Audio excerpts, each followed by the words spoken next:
Hello and welcome. This is advice for how to complete Module 1, Building Basic Circuits. One thing you need to know about Module 1 is that there is no programming involved. This module is designed to build up your confidence and to make sure that you're really good with breadboarding and circuit wiring. Now, in terms of if you're a beginner, I suggest you do every single tutorial. It'll probably take you at least double that, so about an hour and a half.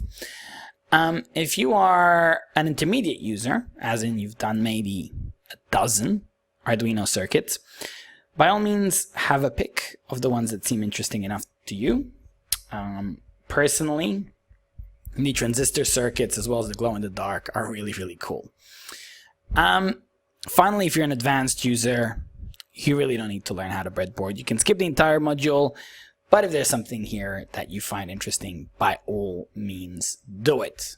Once again, I stress, the purpose of this whole module is only to get you confident with wiring circuits with breadboards. Okay, have fun with the tutorials.